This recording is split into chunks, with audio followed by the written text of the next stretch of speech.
अब हम देखेंगे A4।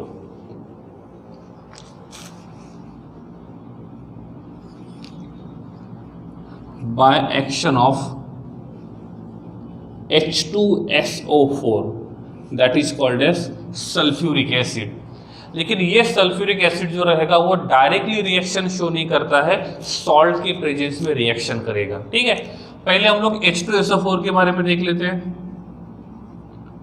H2SO4 जिसको हम बोलते हैं सल्फ्यूरिक एसिड, क्या बोलेंगे? Sulphuric acid. इस सल्फ्यूरिक एसिड का स्ट्रक्चर ड्रॉ करेंगे तो ये रहेगा H attach to O, double bond O, double bond O attach to OH। अब देखेंगे तो सल्फ्यूरिक एसिड के पास 2 एसिडिक हाइड्रोजन है। क्या प्रेजेंट है? 2 एसिडिक हाइड्रोजन। और ये दोनों के दोनों जो एसिडिक हाइड्रोजन है वो ऑक्सीजन के साथ अटैच्ड है, मतलब हम सल्फ्यूरिक एसिड को बोल सकते हैं oxy acid. What is the meaning of oxy acid? The acid in which acidic hydrogen is directly attached to oxygen. अब ये जो H2SO4 है वो इसके पास 2 एसिडिक हाइड्रोजन है और ये दोनों के दोनों एसिडिक हाइड्रोजन दे सकता है, लेकिन एट ए टाइम एक ही H+ आयन देगा। तो H2SO4 पहले एक H+ आयन देगा तो HSO4-1 बनेगा। फिर ये HSO4-1 के पास अभी भी एक और H+ आयन है और जब ये फिर से H+ आयन देगा तो ये बन जाएगा SO4-2। तो सल्फ्यूरिक एसिड अपना एसिडिक रिएक्शन 2 स्टेप में पूरा करता है, लेकिन जब वो H+ आयन देगा तब उसके ऊपर चार्ज कौन सा आएगा? -1 आएगा। जब वो एक H+ आयन देगा और -2 आएगा जब वो 2 H+ आयन देगा। ठीक है, R अटैच टू OH का रिएक्शन करेंगे हम लोग NaBr के साथ। ठीक है, और ये रिएक्शन करेंगे H2SO4 के प्रेजेंस में, तो यहाँ पे हमको मिलेगा RBr प्लस मिलेगा H2O, साथ में मिलेगा NaHSO4। क्लियर? तो इस प्रकार से ये रिएक्शन पूरा हो जाएगा। ओके, अब इस रिएक्शन में देखेंगे तो हमारे पास एसिड प्रेजेंट है। कौन कौन प्रेजेंट है? Acid. So it act as a acid, so alcohol become base. Alcohol किसका काम करेगा? बेस का काम करेगा। और यहाँ पे हमने ये सॉल्ट यूज किया हुआ है। ठीक है, तो NaBr is act as a salt, H2SO4 act as a base, और sorry H2SO4 act as a acid and alcohol is act as a base. R attach to O attach to H और H2SO4 salt हमेशा ionic form में होता है, तो हमको मिलेगा Na+ और मिलेगा Br-। क्यों? Because this is strong electropositive, this is strong electronegative. तो strong electronegative try to pull electron and strong electropositive try to lose electron, and that's why Na और Br एक पॉजिटिव चार्ज रहेगा, दूसरा negative charge रहेगा, और इसको बोलते हैं हम लोग आयोनिक मॉलिक्यूल। क्या बोलेंगे? Ionic molecule. ठीक है, तो अब NaBr यहाँ पे प्रेजेंट है। जैसे कि स्टार्टिंग में बताया था H2SO4 एक H+ आयन देगा तो ये HSO4-1 बनेगा। उसका पहला इलेक्ट्रॉन, पहला H+ आयन देने का एबिलिटी ज़्यादा है और दूसरा इलेक्ट्रॉन देने का एबिलिटी कम है, मतलब Ka का वैल्यू। तो पहले का Ka का वैल्यू ज़्यादा है और दूसरे का Ka का वैल्यू कम है कंपेयर टू फर्स्ट वन। तो पहला H+ आयन H2SO4 इजीली देता है और दूसरा H+ आयन इजीली नहीं देगा। तो एक H+ आयन के लिए, एक एसिडिक हाइड्रोजन के लिए सल्फ्यूरिक एसिड स्ट्रॉन्ग एसिड का काम करेगा, तो दूसरे के लिए वीक का काम करता है। लेकिन पहला H+ आयन इजीली देने की वजह से हम H2SO4 को बोलते हैं स्ट्रॉन्ग एसिड। क्या बोलेंगे? Strong acid. दे दिया एक H+ आयन। अब क्या होगा? इस ऑक्सीजन के पास देखो लोन पेयर है, तो ये ऑक्सीजन क्या करेगा? इस इलेक्ट्रॉन डिफिशिएंट हाइड्रोजन के साथ बॉन्ड बनाएगा, H+ आयन OH के साथ बॉन्ड बनाएगा, तो यहाँ पे हमको क्या मिलेगा, हमको मिलेगा R attach to O attach to H attach to H with plus charge. अब ये R स्टेबिलिटी मेंटेन करने के लिए बॉन्ड को शिफ्ट करेगा O पे, तो हमको यहाँ मिलेगा R प्लस और मिलेगा H2O। क्लियर? ये HSO4 जो होता है वो Na के साथ चले जाता है, तो हमको मिलेगा NaHSO4, सोडियम हाइड्रोजन सल्फेट या तो सोडियम बाइसल्फेट। क्लियर? अब क्या होगा, ये R प्लस जो रहेगा वो Br माइनस के साथ चले जाएगा, तो क्या मिलेगा RBr, तो हमको RBr H2O और NaHSO4 मिल जाएगा। ठीक है, तो ये रहेगा हमारा नेक्स्ट प्रिपरेशन मेथड, जिसमें हमने एल्कोहल के साथ सॉल्ट का रिएक्शन किया इन प्रेजेंस ऑफ एसिड। तो H2SO4 is act as a acid और एल्कोहल जो रहेगा उसने किसका काम किया, बेस का काम किया। ठीक है, तो ये रहेगा फोर्थ रिएक्शन। अब इसमें आप देखोगे तो ये रिएक्शन भी नॉर्मल रिएक्शन ही है, ना ही एसेंट रिएक्शन है ना ही डिसेंट रिएक्शन है। ठीक है, तो ये रहेगा फोर्थ प्रिपरेशन मेथड, जिसमें हमने एल्कोहल को यूज़ किया और एल्कोहल को यूज़ करके इस प्रकार से हमने क्या किया, रिएक्शन को पूरा किया। ठीक है, ये जो हमने थायोनिल के साथ जो रिएक्शन किया था, इस रिएक्शन को बोलते हैं डार्जेंस रिएक्शन। तो इस रिएक्शन का जो नाम आता है वो आता है डार्जेंस रिएक्शन। तो डार्जेंस रिएक्शन जब हम लोग एल्कोहल का रिएक्शन SOCl2 के साथ करते हैं, और ये रिएक्शन जो होता है ये बेस्ट मेथड होता है। तो हेलो एल्केन को प्रिपेयर करने के लिए ये SOCl2 वाला बेस्ट मेथड होता है। क्यों? क्योंकि SOCl2 में बाय प्रोडक्ट क्या मिलता है, SO2 और HCl। सही है ना, क्या मिलेगा, SO2 और HCl, और ये दोनों के दोनों गैसीय स्टेट में होने की वजह से ये एटमॉस्फेयर में चले जाते हैं, और यहाँ पे हमको ओनली RCl मिलेगा। तो इस RCl को सेपरेट नहीं करना होगा। यहाँ पे हमको RBr भी मिलेगा, H2O भी मिलेगा, NaHSO4 भी मिलेगा, तीनों को सेपरेट करना पड़ेगा। यहाँ पे हमको सेपरेट करने की जरूरत नहीं है। क्यों? क्योंकि जो बाय प्रोडक्ट मिल रहे हैं वो गैसीय स्टेट में है, और गैसीय स्टेट में होने की वजह से वो एटमॉस्फेयर में चले जाएंगे। तो उस बीकर में हमको ओनली क्या मिलेगा, मेन प्रोडक्ट मिलेगा। इसीलिए थायोनिल क्लोराइड का जो रिएक्शन होता है, जो डार्जेंस रिएक्शन होता है, it is the best method to prepare to produce chloroalkane. तो क्लोरोएल्केन को प्रिपेयर करने के लिए हम इस रिएक्शन को ज़्यादा से ज़्यादा यूज़ करते हैं, क्योंकि उस रिएक्शन का जो बाय प्रोडक्ट होता है वो गैसीय स्टेट में होता है। ठीक है, तो ये रहेगा हमारा प्रिपरेशन मेथड किसको यूज़ करके, एल्कोहल को यूज़ करके। तो यहाँ पे एल्कोहल का यूज़ ख़त्म हो गया। ठीक है, तो एल्कोहल को यूज़ करके हमने इतने सारे रिएक्शन को देख लिया था। तो कैपिटल A हमारा यहाँ पे एंड हो गया। अब हम लोग यहाँ से कैपिटल B को शुरू करेंगे। ठीक है, अब देखते हैं कैपिटल B के टाइम पे हम कौन से रिएक्टेंट को यूज़ करने वाले हैं। ठीक है, अब कैपिटल B का जो रिएक्शन रहेगा, ये रिएक्शन रहेगा फ्रॉम हाइड्रोकार्बन, फ्रॉम हाइड्रोकार्बन। मतलब यहाँ पे हम लोग क्या करेंगे, हाइड्रोकार्बन को यूज़ करेंगे, या तो एल्केन यूज़ करेंगे, या तो एल्कीन यूज़ करेंगे, या तो एल्काइन यूज़ करेंगे। ठीक है, तो सबसे पहले हमारा फर्स्ट रिएक्शन जो रहेगा that is called as the B1, ये रहेगा फ्रॉम एल्केन। मतलब किसको यूज़ करेंगे, एल्केन को यूज़ करेंगे। एल्केन को यूज़ करके हम लोग यहाँ पे जो रिएक्शन करने वाले हैं, तो वो रिएक्शन है RH का रिएक्शन करेंगे। एल्केन है तो RH आना चाहिए, तो RH का रिएक्शन करेंगे X2 के साथ। किसके साथ, X2 के साथ। और ये रिएक्शन जो रहेगा वो इन प्रेजेंस ऑफ लाइट होता है, और जो reaction in presence of light होता है वो फ्री रेडिकल मैकेनिज्म को क्या करता है, शो करता है। ठीक है, अब इसमें देखेंगे तो RH का रिएक्शन X2 के साथ करेंगे, तो यहाँ पे ये एक दूसरे के साथ रिएक्शन करके ये R जाएगा X के साथ। तो मिलने वाला प्रोडक्ट रहेगा R attach to X plus यहाँ पे रहेगा HX। क्लियर है? इसका नाम रहेगा एल्केन और इसका नाम रहेगा halo alkane.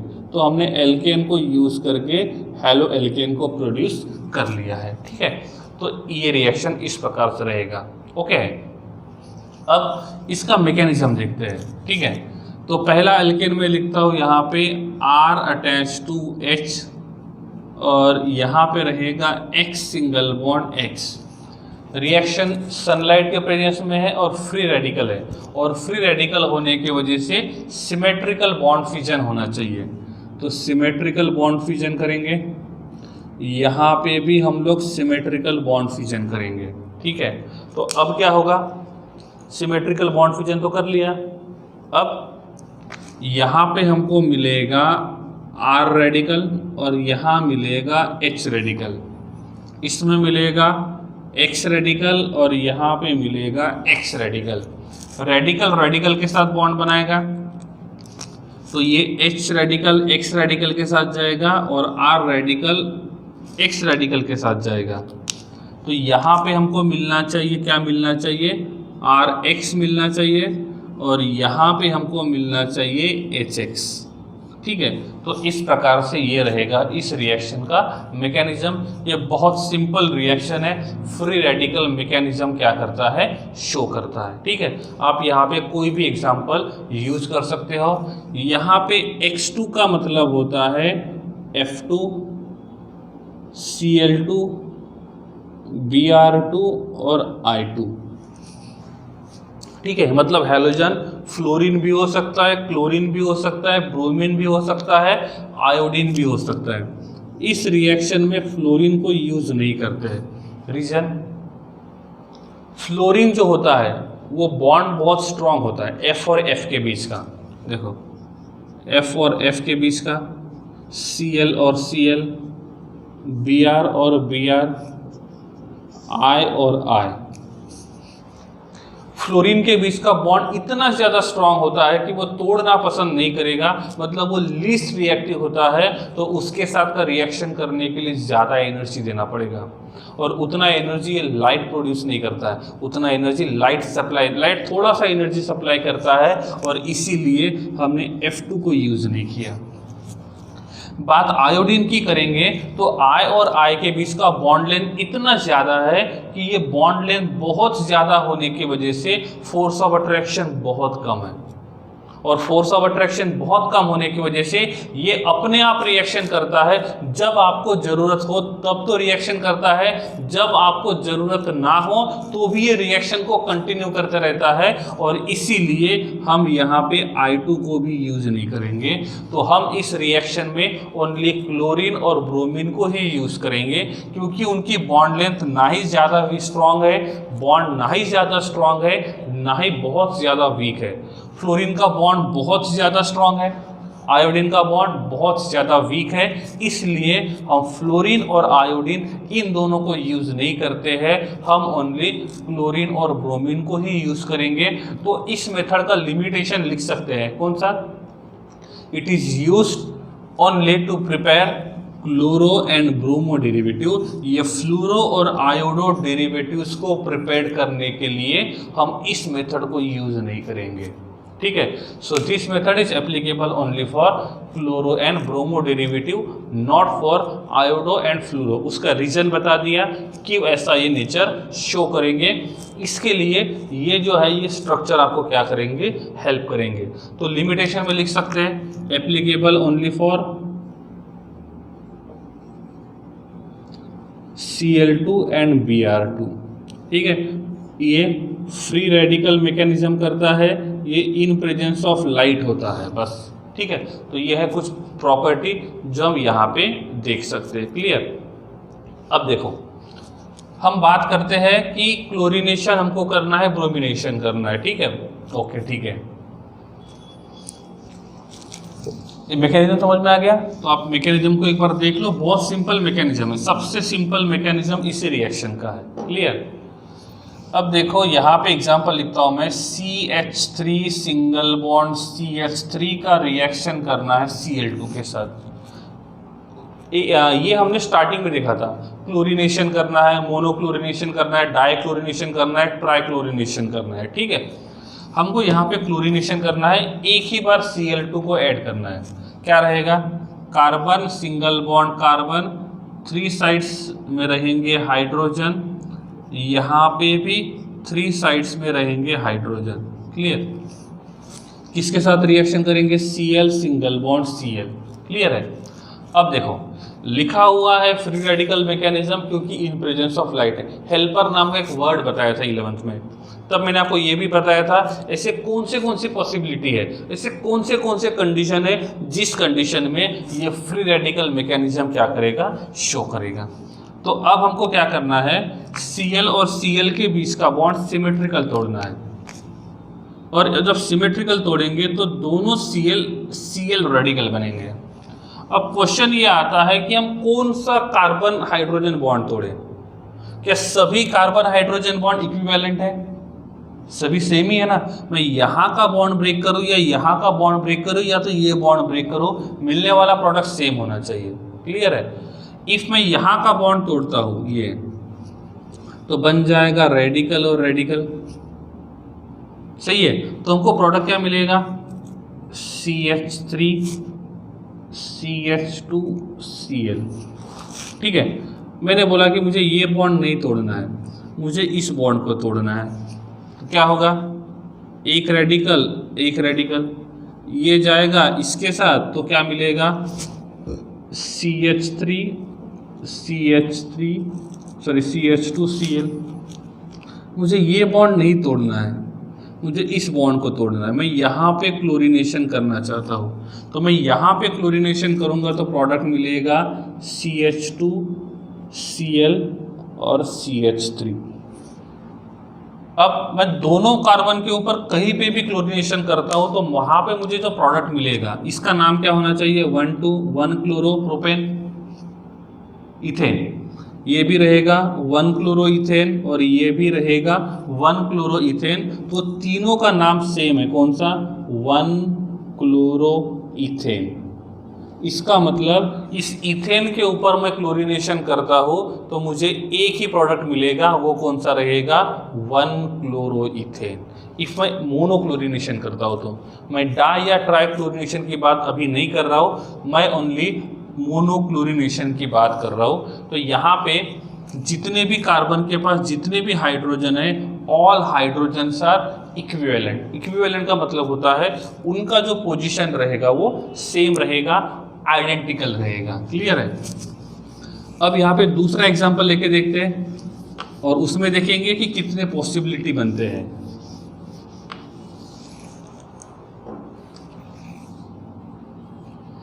CH3 CH2 and CH3 attached to Cl2। आप बना के देखो कितने प्रोडक्ट बनते हैं और फिर मैं आपको बताता हूँ कि एग्जैक्टली कितने प्रोडक्ट मिलने चाहिए। तो पहले आप इसका स्ट्रक्चर ड्रॉ करो और उसके हिसाब से कितने प्रोडक्ट पॉसिबल है वो आपको देखना है। ठीक है।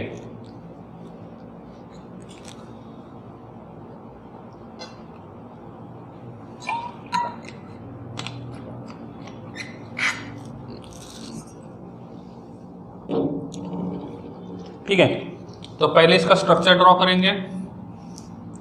Carbon attach to carbon, hydrogen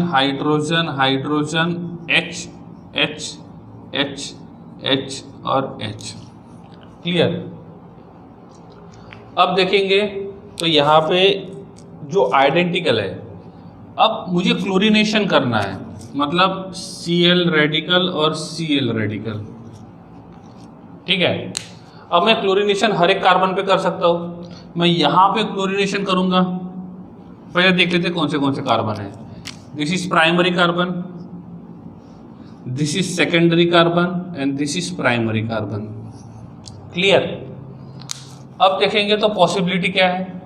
if मैं इस कार्बन के ऊपर क्लोरीनेशन करता हूं तो मैं सिमेट्रिकल बॉन्ड फिजन तोड़ूंगा, मतलब करूंगा, तो ये बन जाएगा रेडिकल और ये बन जाएगा रेडिकल।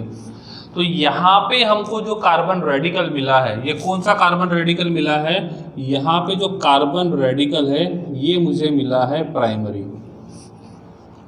और मैंने क्लोरीनेशन यहाँ पे कर दिया, तो यहाँ पे Cl लगा देंगे, सही है ना। तो इसका स्ट्रक्चर क्या रहेगा? CH3 CH2 CH2 Cl, सही है। इसका नाम क्या होना चाहिए? 1 क्लोरोप्रोपेन, ठीक है। इफ मैं अब हम इस बॉन्ड को नहीं तोड़ेंगे, मैं क्लोरीनेशन इस सेकंड कार्बन के ऊपर सेकेंडरी कार्बन के ऊपर करना चाहता हूं, और अब सेकेंडरी कार्बन के ऊपर हम लोग क्लोरीनेशन करते हैं, इस बॉन्ड को सिमेट्रिकली तोड़ना पड़ेगा पहले। तो यहाँ पे हमको जो रेडिकल मिलेगा, कार्बन रेडिकल, ये कौन सा मिलेगा? सेकेंडरी, सही है। और सेकेंडरी कार्बन रेडिकल मिलेगा तो प्रोडक्ट क्या होगा? CH3 CH3 attach to Cl, सही है। और इसका नाम देखेंगे तो 1 2 3, इसका नाम रहेगा 2 क्लोरोप्रोपेन। मतलब हमको दो टाइप के प्रोडक्ट मिल रहे हैं, ठीक है। तो ऐसा पॉसिबिलिटी है, ठीक है। इसमें करेंगे तो पहले जैसे रहेगा, इसमें दो ही पॉसिबिलिटी है। यहाँ पे हमको इंटरमीडिएट दो मिले, एक कार्बन रेडिकल मिला सेकेंडरी और दूसरा कार्बन रेडिकल मिला प्राइमरी। हम लोग प्राइमरी कार्बन रेडिकल के हिसाब से जाते हैं तो 1 क्लोरोप्रोपेन मिल रहा है, हम सेकेंडरी कार्बन रेडिकल के हिसाब से जाते हैं तो 2 क्लोरोप्रोपेन मिल रहा है। मतलब यहाँ पे हमको दो प्रोडक्ट पॉसिबल है। कितने प्रोडक्ट मिलेंगे? 2 प्रोडक्ट।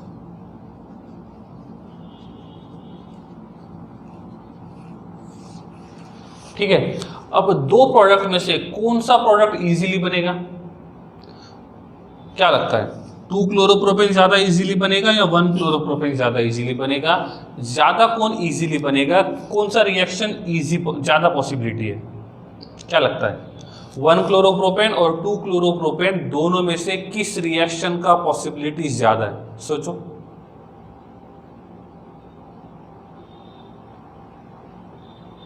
सोच लिया? देखो, कोई भी रिएक्शन का पॉसिबिलिटी डिपेंड करता है उसके इंटरमीडिएट पे।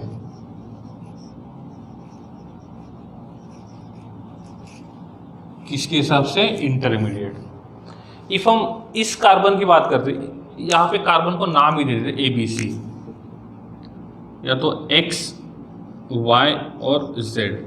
इसमें X कार्बन और Z कार्बन सेम है तो इन दोनों को नाम देता हूं मैं सेम, तो X ही रहेगा।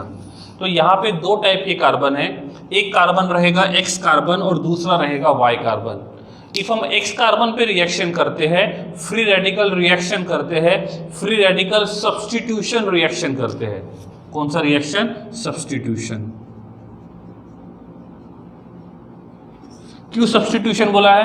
क्योंकि हम R को निकाल के X लगाते हैं, मतलब R के जगह X लगा दिया, सब्स्टिट्यूशन। अब देखो, ये कैप है, अब मैंने क्या किया, इस एक कैप को निकाल के मैंने यहाँ पे दूसरा कैप लगा दिया, चेंज किया ना, that is called as substitution. तो इस टाइप का जो रिएक्शन होता है उसको हम बोलेंगे सब्स्टिट्यूशन रिएक्शन। तो इस सब्स्टिट्यूशन रिएक्शन में X कार्बन और Y कार्बन दोनों को देखते हैं, तो X कार्बन के ऊपर रिएक्शन करेंगे तो प्राइमरी कार्बन रेडिकल मिलेगा, और Y कार्बन पे रिएक्शन करेंगे तो सेकेंडरी कार्बन रेडिकल मिलेगा। सेकेंडरी कार्बन रेडिकल 2 क्लोरोप्रोपेन बनाएगा, प्राइमरी कार्बन रेडिकल 1 क्लोरोप्रोपेन बनाएगा। इसमें कार्बन रेडिकल का स्टेबिलिटी देखते हैं तो सेकेंडरी कार्बन रेडिकल का स्टेबिलिटी प्राइमरी कार्बन रेडिकल से ज्यादा होता है। ठीक है, इसके लिए एक ट्रिक भी बताया था मैंने। ठीक है, अब वहाँ यहाँ पे रिपीट नहीं करूंगा, ये 11th में ही बताया था मैंने।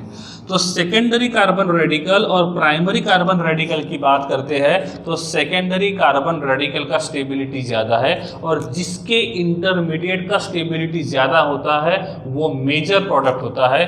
जब दो प्रोडक्ट मिलेंगे तो एक प्रोडक्ट को बोलते हैं हम लोग मेजर प्रोडक्ट और दूसरे को बोलते हैं माइनर प्रोडक्ट।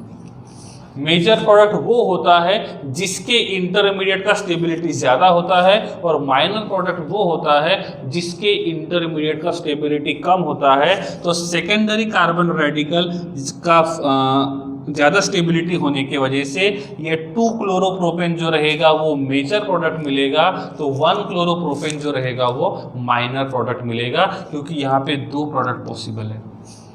तो मेजर वही होता है जिसका स्टेबिलिटी सबसे ज़्यादा होता है। तो इस प्रोपेन की बात करते हैं और प्रोपेन के ऊपर मोनोक्लोरिनेशन करते हैं, तो मोनोक्लोरिनेशन करने के बाद हमको दो प्रोडक्ट मिलेंगे। कौन से 2-क्लोरो और 1-क्लोरो, एक रहेगा मेजर और दूसरा रहेगा माइनर। मेजर माइनर कैसे है वो आपको इंटरमीडिएट के हिसाब से देखना पड़ेगा कि वो इंटरमीडिएट ज़्यादा स्टेबल है कि वो इंटरमीडिएट कम स्टेबल है। क्लियर है? अब देखते हैं तीसरा एग्जाम्पल।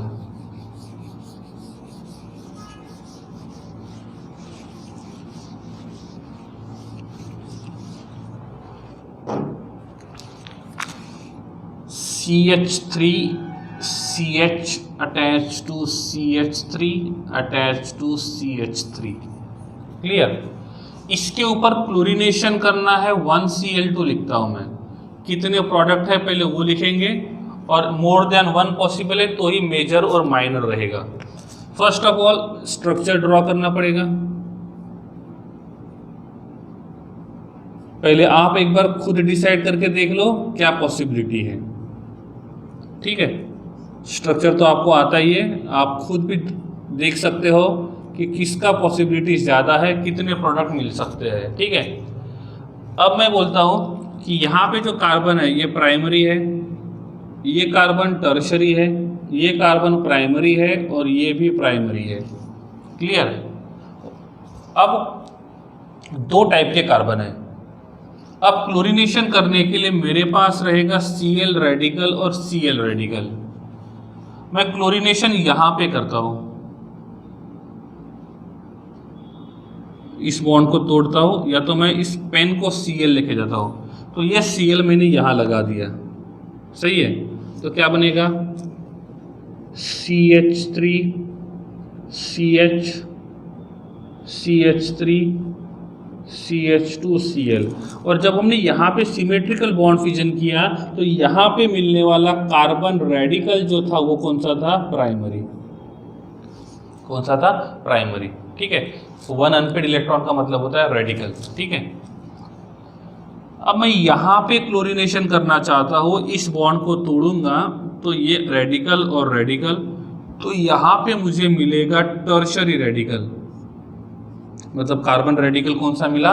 टर्शरी। और यहाँ पे क्लोरीनेशन करता हूँ ऐसे, तो क्या बनेगा CH3 C CH3 CH3 और Cl।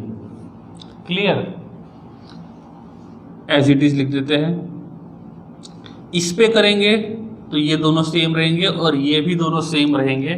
तो मैं बोलता हूँ कि यहाँ पे दो टाइप के कार्बन है, X Y X और X, दो ही टाइप के कार्बन है। एक रिएक्शन में हमको टर्शरी कार्बन रेडिकल मिला था और एक में हमको प्राइमरी कार्बन रेडिकल मिला था। ठीक है, इस टाइम पे मतलब यहाँ पे हमको कितने प्रोडक्ट पॉसिबल है? दो में से एक रहेगा मेजर प्रोडक्ट और दूसरा रहेगा माइनर प्रोडक्ट। मेजर प्रोडक्ट ये होना चाहिए जिसमें हमको टर्शरी कार्बन रेडिकल मिला था, क्योंकि प्राइमरी कार्बन रेडिकल और टर्शरी कार्बन रेडिकल में से टर्शरी कार्बन रेडिकल का स्टेबिलिटी ज़्यादा होता है। इसका नाम क्या होना चाहिए? Select the longest continuous carbon chain. 1 2 3, इसका नाम होना चाहिए 2-मिथाइल 2-क्लोरोप्रोपेन। 2-मिथाइल 2-क्लोरोप्रोपेन।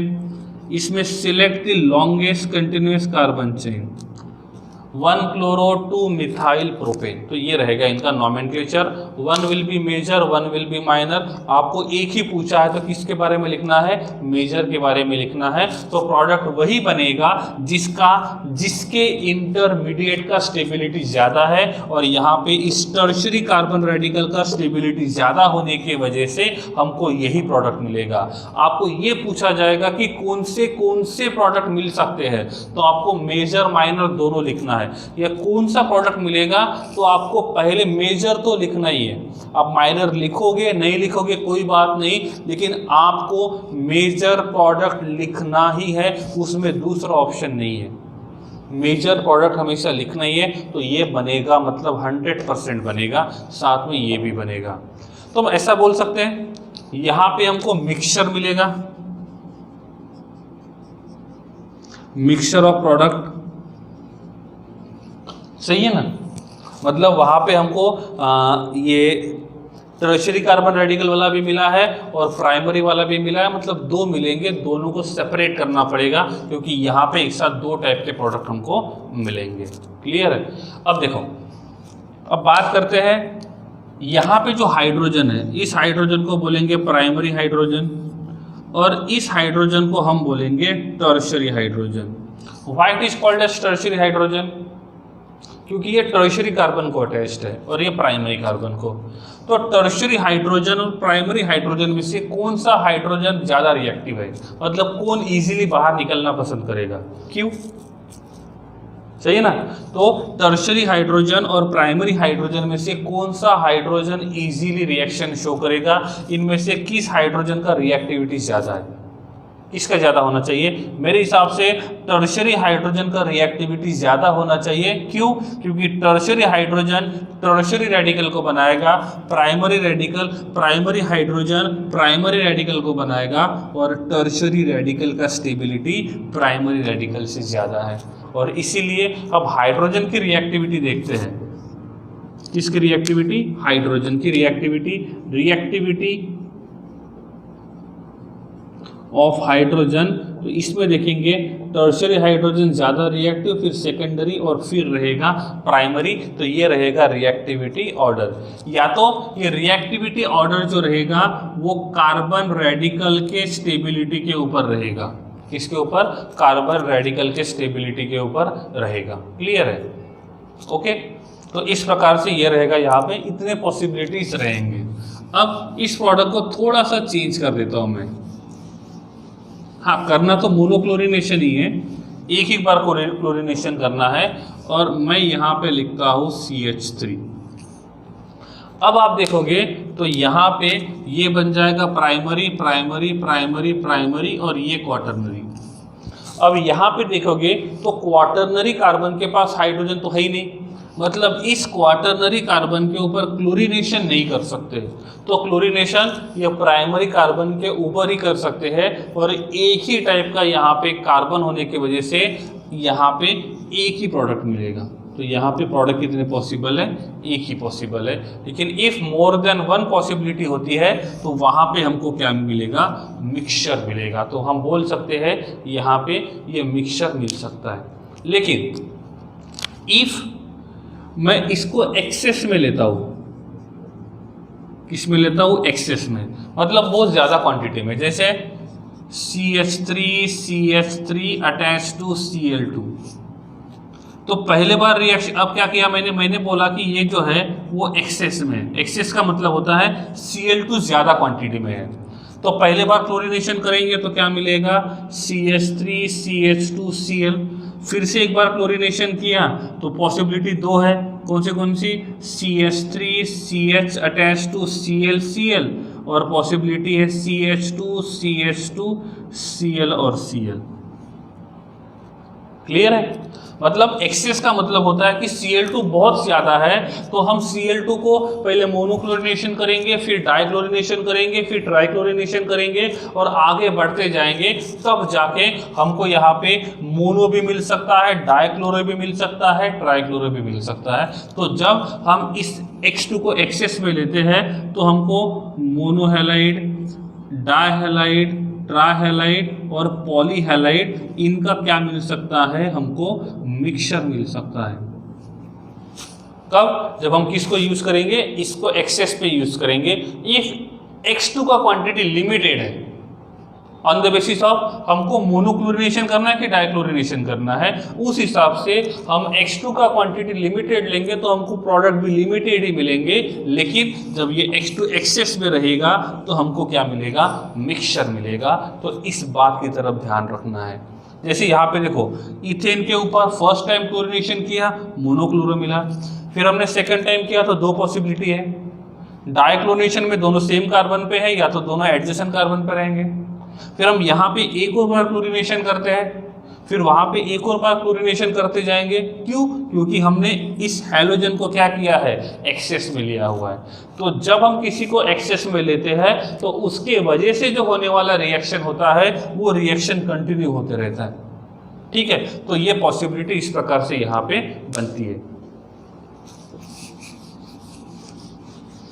अब लेकिन वहाँ पे लिखा होना चाहिए कि हमने इस X2 को एक्सेस में लिया है, क्योंकि हमको थोड़ी पता है कि वहाँ पे एक्सेस में है कि नहीं है। नहीं है तो नॉर्मली सोचना है। अब एक क्वेश्चन देता हूँ, CH3CH attach to CH3 attach to CH2 attach to CH3, इसका वन टाइम मोनोक्लोरिनेशन करना है। क्या करना है, वन टाइम मोनोक्लोरिनेशन करना है। और वन टाइम मोनोक्लोरिनेशन करने के बाद कितने प्रोडक्ट मिलेंगे पहले वो फाइंड करना है। मतलब सबसे पहले ये फाइंड करना है कि प्रोडक्ट कितने रहेंगे, और जितने प्रोडक्ट रहेंगे उनमें से कौन सा प्रोडक्ट रहेगा, मेजर प्रोडक्ट। ठीक है, अब मेजर प्रोडक्ट कैसे फाइंड करते हैं और माइनर प्रोडक्ट कैसे फाइंड करते हैं वो थोड़ी देर पहले बताया था। वो सब कुछ किसके ऊपर डिपेंड करता है, इंटरमीडिएट के ऊपर डिपेंड करता है। ठीक है, तो ये होता है first preparation method from hydrocarbon. उसमें से हमने किसको यूज किया था, एल्केन को यूज किया है। ठीक है, अब एल्केन तो हो गया, अब किसके साथ देखेंगे हम लोग, एल्कीन के साथ देखेंगे। तो यहाँ पे दूसरा जो प्रिपरेशन मेथड रहेगा हाइड्रोजन को यूज करके, वो रहेगा एल्कीन।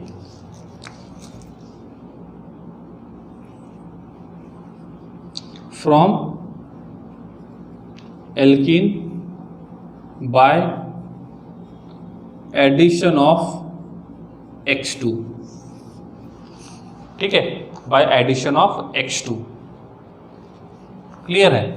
अब एडिशन ऑफ X2 होने के बाद यहाँ पे एक पॉसिबिलिटी बनती है कि ये जेमिनल बनाए कि विसिनल बनाए। अब जेमिनल और विसिनल दोनों का मतलब मैंने बताया था, सही है ना। तो इसमें आता है R attach to CH double bond CH2, ये एल्कीन है। इसका रिएक्शन किया हमने X2 के साथ, किसके साथ, X2 के साथ। तो यहाँ पे हमको प्रोडक्ट मिलेगा R attach to CH single bond CH2 attach to X attach to X। इसको हम बोलते हैं विसिनल डाइहैलाइड, और इसका कॉमन नेम आता है अल्काइलिन डाइहैलाइड।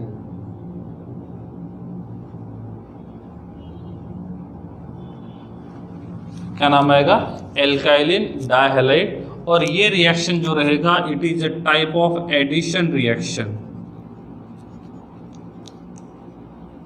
ठीक है, तो यहाँ पे हमने रिएक्टेंट कौन सा यूज किया है, एल्कीन का रिएक्शन X2 के साथ किया, तो हमको डाइहैलाइड मॉलिक्यूल मिला।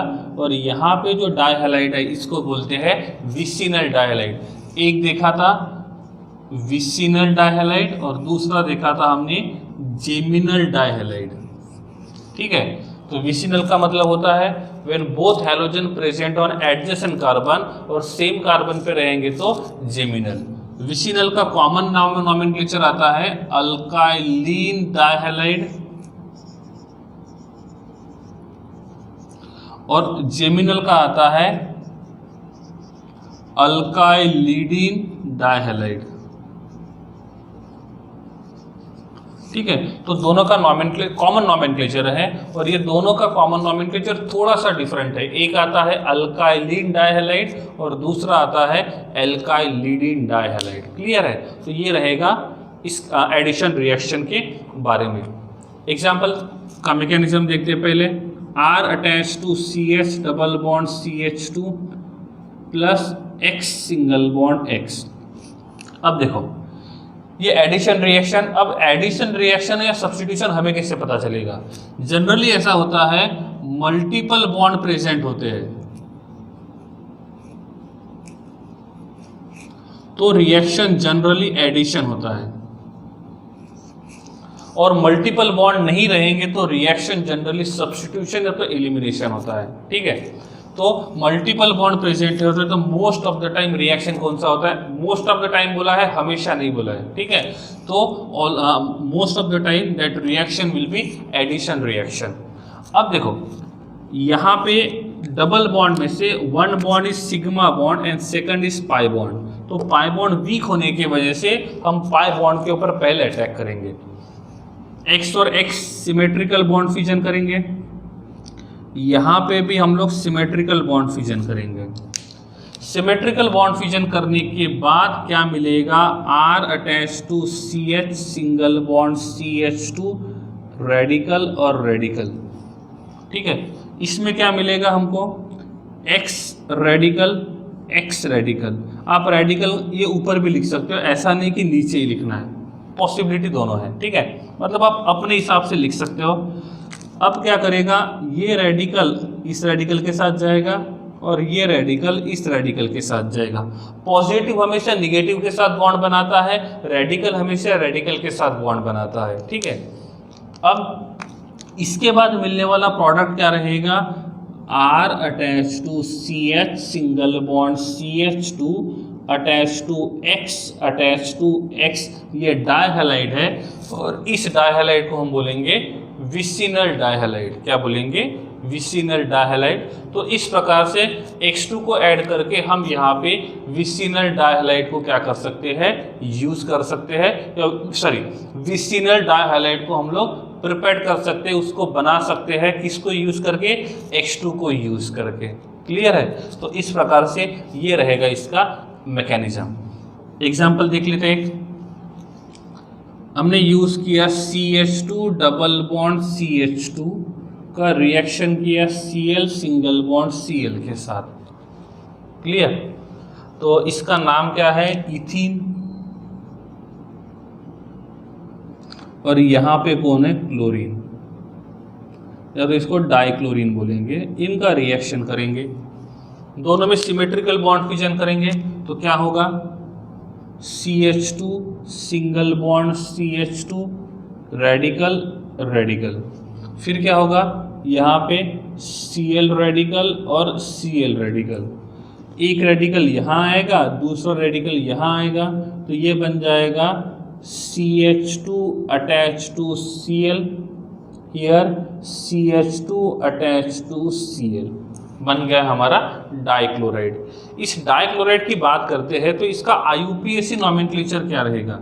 Select the longest continuous carbon chain, numbering रहेगा 1 और 2, तो इसका नाम रहेगा 1,2 डाइक्लोरोइथेन। क्या नाम रहेगा? 1,2 डाइक्लोरोइथेन। ये रहेगा IUPAC नॉमेनक्लेचर। कॉमन ये रहेगा अल्काइलिन। अल्काइलिन कितने कार्बन है? 2, तो इसका नाम होना चाहिए इथाइलिन। इथाइलिन। कितने क्लोरीन है? 2, तो इसका नाम रहेगा इथाइलिन डाइक्लोराइड। इसका नाम क्या होना चाहिए? Ethylene dichloride. और इस प्रकार से हम क्या करेंगे? ये रिएक्शन यहाँ पे कंप्लीट करेंगे। ठीक है, तो ये है from alkene by addition of X2, मतलब किसको ऐड किया? X2 को ऐड किया। ठीक है, अब तीसरा रिएक्शन हम यहाँ पे देखते हैं कि CH3 attach to CH double bond CH2 का रिएक्शन करेंगे Cl2 के साथ। क्लियर? इसका नाम क्या है? प्रोपीन। प्रोप-1-ENE, तो डाइक्लोरीन ही है। सिमेट्रिकल बॉन्ड फिजन करेंगे CH3 CH single bond CH2 with radical and radical attach to Cl attach to Cl।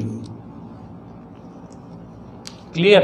अब क्या होगा, this radical goes here, this radical goes here. अब हमको मिलेगा CH3 CH attach to CH2 attach to Cl attach to Cl। Clear है। अब ये तो डाइहैलाइड ही है और दोनों के दोनों हैलोजन एडजेसेंट कार्बन पे है, तो ये बन जाएगा विसिनल डाइहैलाइड। बात करते हैं IUPAC नोमेनक्लेचर की 1 2 3, तो इसका नाम रहेगा 1,2 डाई क्लोरोप्रोपेन। कॉमन की अल्काइलिन है, 3 कार्बन है, तो इसका नाम होना चाहिए प्रोपाइलिन। प्रोपाइलिन डाई क्लोराइड, ये रहेगा इसका कॉमन नोमेनक्लेचर। ठीक है, तो एक होता है IUPAC नोमेनक्लेचर और दूसरा जो रहेगा वो रहेगा कॉमन नोमेनक्लेचर। क्लियर। तो इस प्रकार से हमने from alkene by addition of X2 का क्या किया, हमने यहाँ पे रिएक्शन शो किया। जब भी मल्टीपल बॉन्ड होता है तो रिएक्शन कौन सा करता है, एडिशन रिएक्शन करता है। ये जनरली ऐसा होता है, हमेशा ऐसा होगा ये जरूरी नहीं है। ठीक है, क्लियर है। अब सॉरी, अभी जो रिएक्शन लिखा था वो कौन सा था, CH3 attach to CH double bond CH2 का रिएक्शन करेंगे Cl2 के साथ, तो प्रोडक्ट क्या मिला था, CH3 CH CH2 Cl and Cl। Clear है ना। हाँ, ये मिला था। हाँ, अब देखो ये बात तो मैंने जनरली बोला था, लेकिन कुछ सिलेक्टिव रिएक्शन आते हैं। सिलेक्टिव रिएक्शन का मतलब कुछ सिलेक्टिव पोजीशन पे ही वो रिएक्शन होता है, and that reaction is called as the selective reaction. अब ये सिलेक्टिव रिएक्शन कहाँ पे होता है, तो सिलेक्टिव रिएक्शन दो रिएजेंट के बीच में होता है। एक होता है NBS और दूसरा होता है SO2Cl2 सल्फ्यूरिल क्लोराइड। तो SO2Cl2 को बोलते हैं सल्फ्यूरिल क्लोराइड।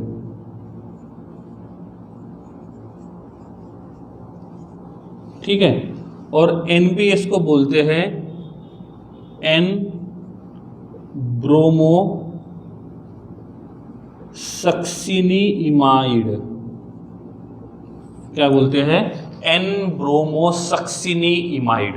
ठीक है, सल्फ्यूरिल क्लोराइड का स्ट्रक्चर रहेगा S डबल bond O attach to Cl attach to Cl। N bromosuccinimide का स्ट्रक्चर रहेगा इस प्रकार से C डबल बॉन्ड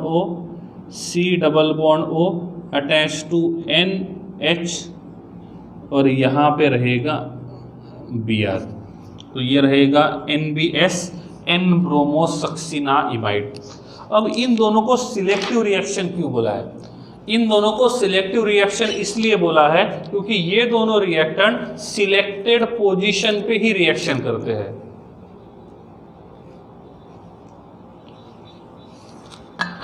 ठीक है, सिलेक्टिव क्यों बोला है, क्योंकि ये दोनों के दोनों सिलेक्टेड पोजीशन के ऊपर अटैक करते हैं। और ये कौन से पोजीशन के ऊपर अटैक करेंगे, तो ये दोनों के दोनों एलिलिक पोजीशन पे अटैक करते हैं। ठीक है, तो NBS क्या करता है, ये सब्स्टिट्यूशन रिएक्शन शो करता है।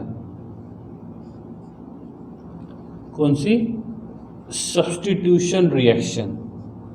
ठीक है, थायोनिल सल्फ्यूरिल क्लोराइड भी सब्स्टिट्यूशन रिएक्शन करता है। दोनों के दोनों कौन सी रिएक्शन करते हैं, सब्स्टिट्यूशन। हाँ, होता तो मल्टीपल बॉन्ड है, लेकिन इन दोनों के प्रेजेंस में रिएक्शन करेंगे तो वो सब्स्टिट्यूशन रहेगा, नॉर्मली रिएक्शन करेंगे तो वो एडिशन रहेगा। लेकिन ये दोनों ऐसे रिएजेंट है जो एडिशन रिएक्शन नहीं करते हैं, ये सब्स्टिट्यूशन रिएक्शन करते हैं, ये सिलेक्टिव रिएक्शन करते हैं सिलेक्टेड पोजीशन पे। NBS जो होता है वो क्या करता है, एलिलिक पोजीशन पे ब्रोमिनेशन करने का काम करता है। ये क्या करता है, एलिलिक पोजीशन पे ब्रोमिनेशन करता है, और सल्फ्यूरिल क्लोराइड एलिलिक पोजीशन पे क्लोरीनेशन करता है। क्या करता है? क्लोरीनेशन करता है। तो ये दोनों है सिलेक्टिव, तो इनकी तरफ खासा ध्यान रखना है कि रिएक्शन इनके प्रेजेंस में तो नहीं पूछा है। इफ इनके प्रेजेंस में करते हैं तो रिएक्शन थोड़ा सा अलग बिहेवियर शो करता है। एग्जाम्पल के साथ देखेंगे कि ये किस प्रकार का बिहेवियर यहाँ पे शो करेगा, डिफरेंट बिहेवियर शो करेगा। एग्जाम्पल देखो, ये this is called as vinylic position, allylic position. Vinylic का मतलब होता है डबल बॉन्डेड पोजीशन जो यहाँ पे है, और एलिलिक का मतलब होता है डबल बॉन्डेड के नेक्स्ट वाला जो पोजीशन होता है, that is called as allylic position. तो ये दोनों जो है NBS, N bromosuccinimide, bromo nitrogen के थ्रू अटैच्ड है, दैट्स व्हाई N आया है, N ब्रोमो, और ये हमारा सक्सिनी अमाइड, सक्सिनिक एसिड को यूज करके इस सक्सिनी इमाइड को बनाते हैं। ठीक है, तो ये होता है N ब्रोमो सक्सिनी इमाइड। और दूसरा सल्फ्यूरिल क्लोराइड, हमने SOCl2 देखा था, थायोनिल क्लोराइड। अब देखते हैं SO2Cl2, ये sulphuryl chloride, both are different. सही है ना? नहीं समझा? तो ये सल्फ्यूरिल क्लोराइड है, ये थायोनिल क्लोराइड है। इसने सब्स्टिट्यूशन रिएक्शन शो किया था एल्कोहल के साथ, ये यहाँ पे एलिलिक पोजीशन पे सिलेक्टिव रिएक्शन करेगा, और वो सब्स्टिट्यूशन रिएक्शन शो करेगा एलिलिक पोजीशन पे। क्लियर है? एग्जाम्पल के साथ देखते हैं, क्लियर हो जाएगा। देखो, हमने यहाँ पे सिंपल क्लोरीनेशन किया तो ये मिला। कौन सा रिएक्शन हुआ? एडिशन रिएक्शन हुआ, और वो भी कौन सा? 1,2 एडिशन हुआ। क्लियर? अब देखते हैं कि हम इस रिएक्शन को इधर लेके जाते हैं और यहाँ पे लिखते हैं NBS। मैं इस क्लोरीन को निकालता हूँ और क्लोरीन यहाँ पे लिखता हूँ, क्योंकि एक ही रिएक्टेंट को बाकी जगह यूज कर रहे हैं। NBS यूज किया तो वो क्या करेगा? सब्स्टिट्यूशन कहाँ पे? Allylic position. तो एलिलिक पोजीशन का हाइड्रोजन निकाल के Br लगाएगा, तो ये बन जाएगा CH2, CH double bond CH2, और यहाँ पे आएगा Br। सही है? तो ये मिलेगा प्रोडक्ट किसके प्रेजेंस में? NBS। वही बात करते हैं SO2Cl2 के प्रेजेंस में, तो ये भी सब्स्टिट्यूशन ही करेगा, ये भी एलिलिक पे ही अटैक करेगा, लेकिन NBS ने Br को ऐड किया था, SO2Cl2 Cl को ऐड करेगा, तो product will B CH2, CH double bond CH2, और यहाँ पे रहेगा Cl। देखो, रिएक्टेंट वही है, हैलोजन को ही ऐड किया है, यहाँ पे भी हैलोजन को ऐड किया, इसमें भी हैलोजन को लगा दिया, लेकिन मिलने वाला प्रोडक्ट डिफरेंट है। यहाँ पे डाइहैलाइड है, यहाँ पे मोनोहैलाइड है, और यहाँ पे भी मोनोहैलाइड है। क्लियर है? नहीं समझा? तो ये होता है सिलेक्टिव पोजीशन का डिफरेंस। तो हमको ये भी पता होना चाहिए कि इनका काम क्या होता है, कि ठीक है, क्योंकि ये सिंपल इतना लिखा जाता है, तो हमको इनकी तरफ ध्यान रखना है ज़्यादा, क्योंकि मोस्ट ऑफ द रिएक्शन में ये पूछा जाता है, क्योंकि ये बाकी से डिफरेंट प्रॉपर्टी शो करते हैं। क्योंकि मोस्ट ऑफ द लोग क्या करते हैं, फिर जैसा ये किया था वैसा ही यहाँ पे भी ये लगा देते हैं, यहाँ पे भी वो सेम एडिशन रिएक्शन ही करते हैं। लेकिन ध्यान रखना है, ये NBS और SO2Cl2 ये एडिशन रिएक्शन बिल्कुल शो नहीं करते हैं, ये हमेशा सिलेक्टिव सब्स्टिट्यूशन रिएक्शन करते हैं, और दोनों की खासियत दोनों एलिलिक पोजीशन पे ही अटैक करते हैं। ठीक है, तो ये था किसके बारे में? एल्कीन के बारे में। एल्कीन में X2 को ऐड किया था, और X2 को ऐड करके हमने इस प्रकार से क्या किया था? डिफरेंट प्रोडक्ट को प्रिपेयर किया था। ठीक है, तो ये है B1 और B2 में हमने X2 को ऐड किया था। क्लियर है?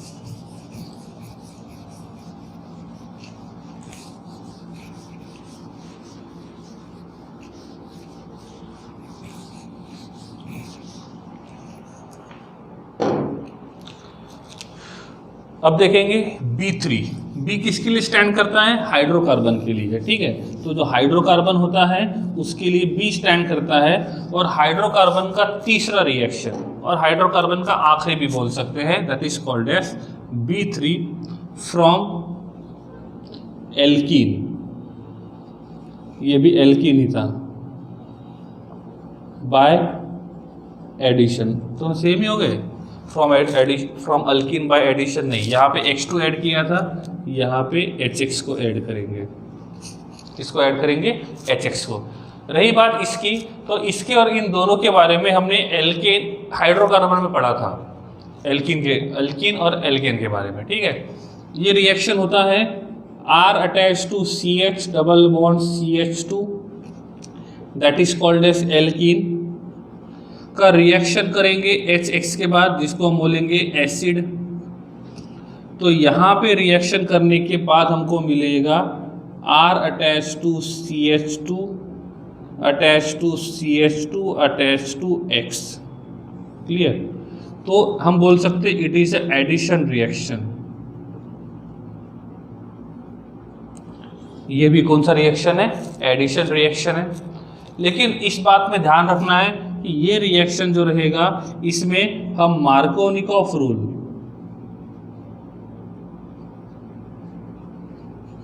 और एंटी मार्कोनिकॉफ रूल को अप्लाई करते हैं, ठीक है। एंटी मार्कोनिकॉफ रूल एक ही के लिए एप्लीकेबल होता है, वो किसके लिए होता है? HBr in presence of peroxide. तो जब भी परऑक्साइड के प्रेजेंस में HBr को लिखते हैं तो वो एंटी मार्कोनिकॉफ रूल को फॉलो करता है। अदरवाइज हम नॉर्मली किसके हिसाब से जाते हैं? मार्कोनिकॉफ रूल के हिसाब से। इसका स्टेटमेंट 11th में देखा था। इन when unsymmetrical reagent is added to unsymmetrical alkene, then negative part of reagent goes to that carbon atom which carry less number of hydrogen, और इसमें more number of hydrogen, ठीक है। R attached to CH double bond CH2 plus HX। Clear? अब इतना तो confirm है कि यहाँ पे एसिड है, तो ये क्या देगा? H प्लस और X माइनस। अब यहाँ पे अनसिमेट्रिकल बॉन्ड फिजन हुआ है, तो इसमें भी अनसिमेट्रिकल बॉन्ड फिजन ही होना चाहिए। तो हम इसमें भी अनसिमेट्रिकल बॉन्ड फिजन करेंगे। अब यहाँ पे दो पॉसिबिलिटी है। पहली, दोनों साथ में देखते हैं। R attach to CH double bond CH2 plus यहाँ पे रहेगा H प्लस और X माइनस 1, ठीक है। पहली पॉसिबिलिटी है कि बॉन्ड हमने देखो अनसिमेट्रिकल करना है, तो बॉन्ड मैंने टर्मिनल कार्बन पे शिफ्ट किया, यहाँ पे बॉन्ड मैंने नॉन टर्मिनल कार्बन पे शिफ्ट किया, ठीक है।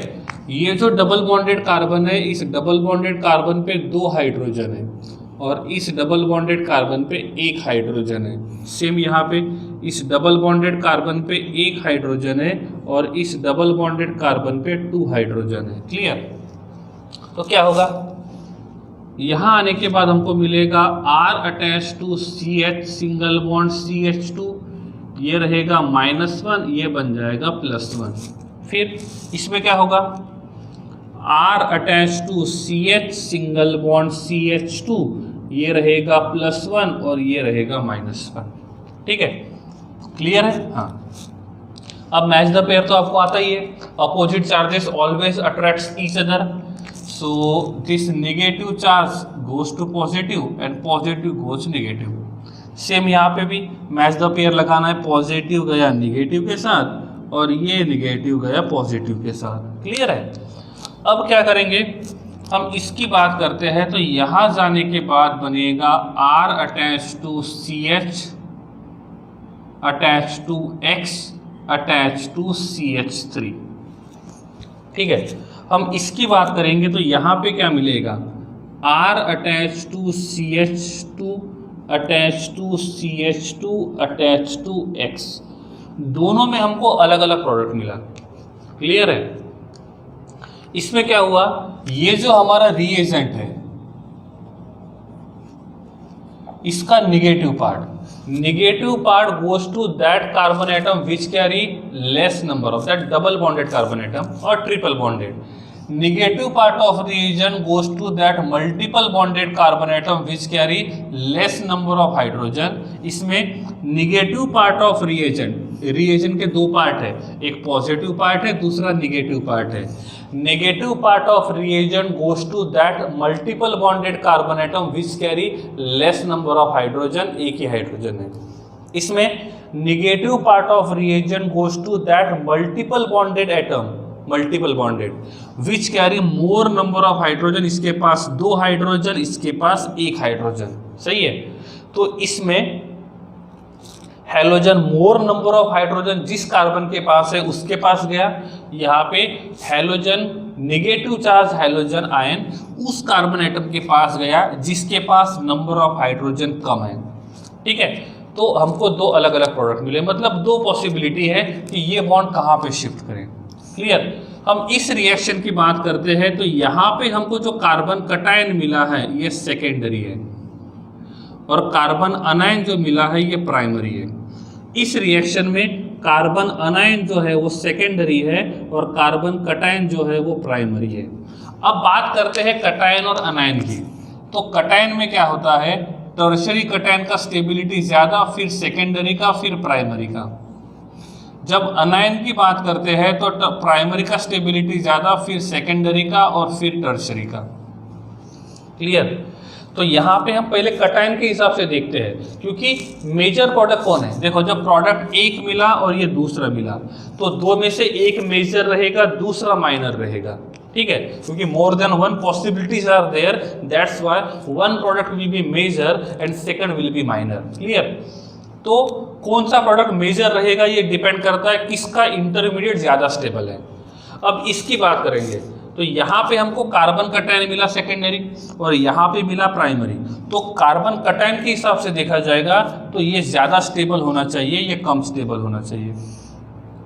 तो ये मेजर होना चाहिए, ये माइनर। किसके हिसाब से, कार्बन कटायन। कार्बन अनायन प्राइमरी है, कार्बन अनायन सेकेंडरी है और प्राइमरी कार्बन अनायन का स्टेबिलिटी सेकेंडरी से ज़्यादा होता है।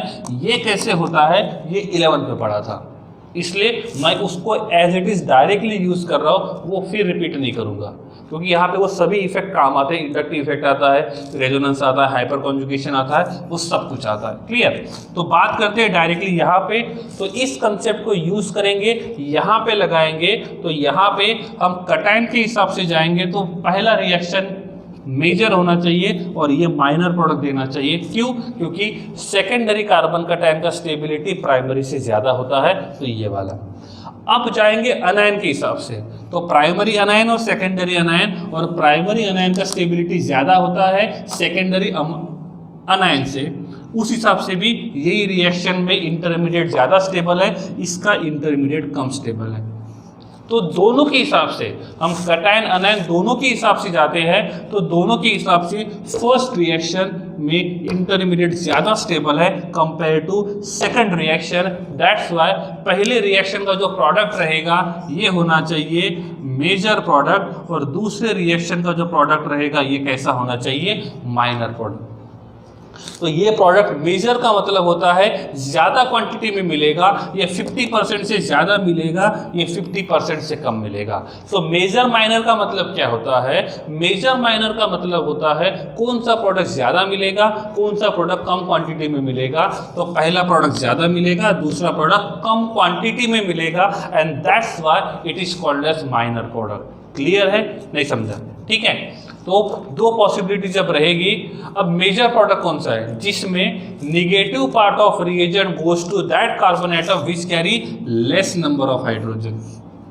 और माइनर कौन है, जिसमें negative part of reagent goes to that carbon atom which carry more number of hydrogen. और ये होता है मार्कोनिकॉफ रूल और anti Markovnikov rule. Clear. Anti Markovnikov rule is applicable only for HBr in presence of peroxide. बाकी सभी जो रहेंगे वो क्या करते हैं, मार्कोनिकॉफ रूल फॉलो करेंगे। ये यहाँ पे नहीं होना चाहिए। इसमें क्या होगा, always they follow this one, always. और ये कब होता है, जब हम HBr को यूज करेंगे किसके प्रेजेंस में, H2O2 के प्रेजेंस में, तब जाके वो एंटी मार्कोनिकॉफ रूल फॉलो करेगा। अदरवाइज ऑलवेज किसके हिसाब से जाएगा, मार्कोनिकॉफ के हिसाब से जाएगा। तो ये होता है मेजर प्रोडक्ट और माइनर प्रोडक्ट। ठीक है।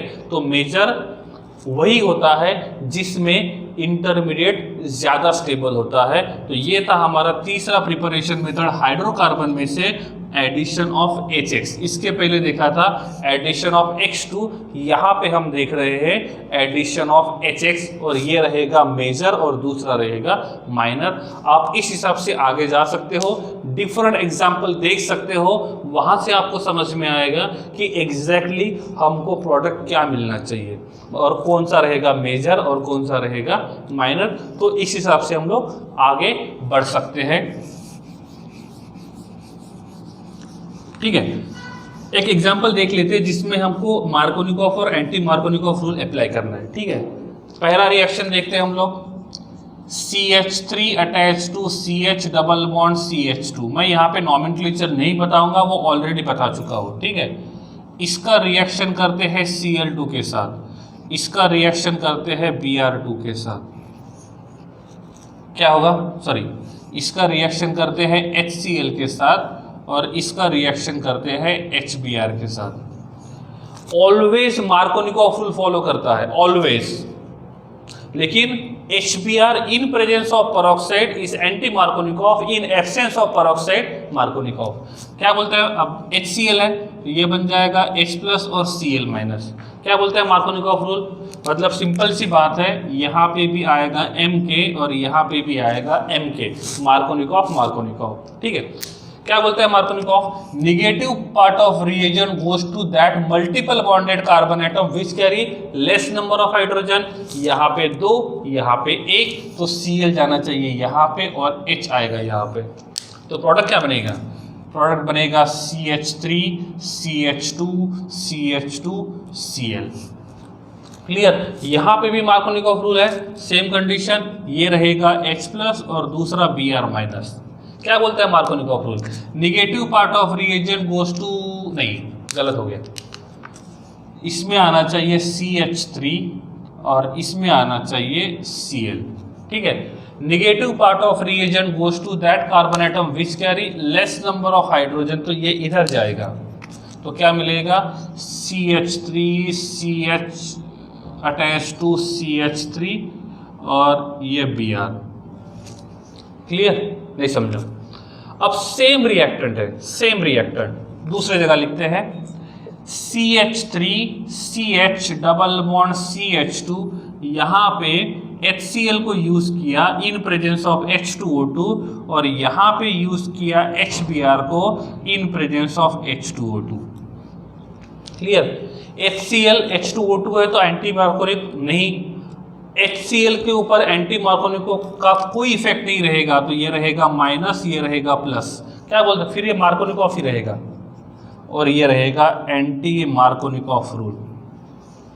Anti Markovnikov is applicable only for HBr, उसके अलावा किसी के लिए एप्लीकेबल नहीं है। Negative part of reagent goes to that carbon atom which carry less number of hydrogen, तो product will be CH3 CH attach to CH3 Cl।